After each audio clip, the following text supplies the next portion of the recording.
আরজিকর কাণ্ডের জেরে শনিবার ইন্ডিয়ান মেডিকেল অ্যাসোসিয়েশনের ডাকে দেশব্যাপী চলছে চিকিৎসকদের কর্মবিরতি। শনিবার দিনেও আরজিকর হাসপাতালের চিকিৎসক তথা ছাত্রীকে ধর্ষণ করে খুনের ঘটনায় মূল অপরাধীদের গ্রেপ্তারের দাবিতে রাজ্যের বিভিন্ন প্রান্তে পালিত হচ্ছে শোক প্রতিবাদ। ঠিক সেই সময় রাজ্য সংস্কারের তথ্য ও সংস্কৃতি মন্ত্রকের উদ্যোগে জলপাইগুড়ি জেলা তথ্য ও সংস্কৃতি দপ্তরের ব্যবস্থাপনায় শনিবার থেকে শহরের সরোজেন্দ্র দেব রায়কত কলা কেন্দ্রে বসতে চলেছে কলকাতার নামি দামি সঙ্গীত শিল্পীদের উপস্থিতিতে শ্রদ্ধাঞ্জলি নামক দুদিন ব্যাপী সঙ্গীতের আসর। আরজিকর কাণ্ডের পর থেকেই নির্ধারিত এই সঙ্গীত আসর নিয়ে কানাঘুষো চলছিল উত্তরের অন্যতম সংস্কৃতির পীঠস্থান জলপাইগুড়িতে। অবশেষে এদিন সাধারণ মানুষের বর্তমান মানসিক অবস্থার বিচার করে এই মুহূর্তে এমন সঙ্গীতের আসরকে তীব্র কটাক্ষ করলেন বিগত লোকসভা নির্বাচনে বাম কংগ্রেস জোট প্রার্থী পেশায় শিক্ষক দেবরাজ বর্মন। দেখুন, এটা যেরকম আমাদের কথা, তার সাথে সম্পূর্ণ পশ্চিমবঙ্গবাসীরই একই কথা, আমাদের জলপাইগুড়ি সাধারণ মানুষ তাদেরও এক কথা যে দুদিন আগে আমরা একটা দাবি নিয়ে একটা একটা নৃশংস ঘটনার প্রতিবাদে আমরা রাস্তায় নামলাম।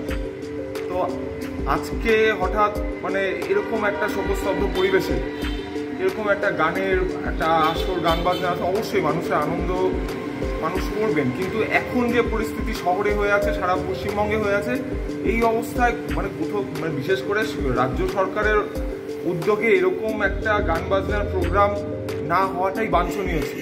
এটা ঠিক হচ্ছে না। গতকাল মুখ্যমন্ত্রী রাস্তায় নামলেন, কার বিরুদ্ধে রাস্তায় নামলেন, কার কাছে উনি বিচার চাচ্ছেন সেটা আমরা বুঝতে পারলাম না। কিন্তু এটাও আমরা বুঝতে পারছি না যে এই শোকস্তব্ধ পরিবেশে এবং যেমন একটা বোঝা যাচ্ছে কাউকে একটা আড়াল করার চেষ্টা হচ্ছে, একটা নৃশংস ঘটনা, একজন ডাক্তারকে খুন করা হলো ধর্ষণ করে, তো সেই অবস্থায় এরকম একটা প্রোগ্রাম কিন্তু কোনোভাবেই বাঞ্ছনীয় না, কোনোভাবেই না। কেমন চোখে দেখছেন এই প্রোগ্রামকে? কি বলবেন এই প্রোগ্রামটা? নিন্দা তো অবশ্যই করছি, এবং মানুষকে এবং সাধারণ মানুষও বলছে, এবং আমরাও সাধারণ মানুষের কাছে আবেদন করছি আপনারাও যতটা পারবেন এই ব্যাপারগুলো থেকে একটু কারণ এই অবস্থায় কোনো একটা এরকম আনন্দে মেতে ওঠা, এই অবস্থায় এখনকার পরিস্থিতিতে এটা ঠিক হবে না। অপরদিকে নির্ধারিত সময়ে এই অনুষ্ঠান বয়কটের আহ্বান জানিয়ে আর্ট গ্যালারি এলাকায় জড়ো হন জলপাইগুড়ি শহরের বেশ কিছু সাংস্কৃতিক কর্মী এবং বিজ্ঞানী। এরপরেই পুলিশ তাদের আটক করলে ছড়িয়ে পড়ে উত্তেজনা। ঘটনা প্রসঙ্গে আর্ট গ্যালারির সামনে পোস্টার হাতে বিক্ষোভ জানাতে গিয়ে নাট্যকর্মী তথা লেখক সৌভিক কুণ্ডু, বিজ্ঞানী সুবীর সরকার, নাট্যকর্মী জয়দীপ মুখার্জি, জলপাইগুড়ির রাজবাড়ির রাজবধূ লিন্ডা বসু অন্যান্যরা চিৎকার করে বলতে থাকেন, এটা আমাদের অধিকার, প্রতিবাদ জানানো।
আমাদের সরিয়ে দিচ্ছে, বলছে মেলায় গিয়ে প্রতিবাদ করুন, মেলায় গিয়ে করুন, এখানে নয়। আমরা কারোর সাথে ঝগড়া করি, কাউকে বাধা দেয়নি, কাউকে আমরা জাস্ট বানিয়েছিলাম।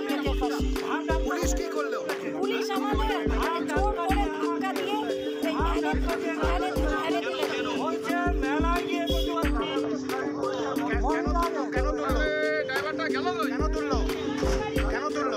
এখনো বলেনি, বলেছে গাড়িতে উঠুন।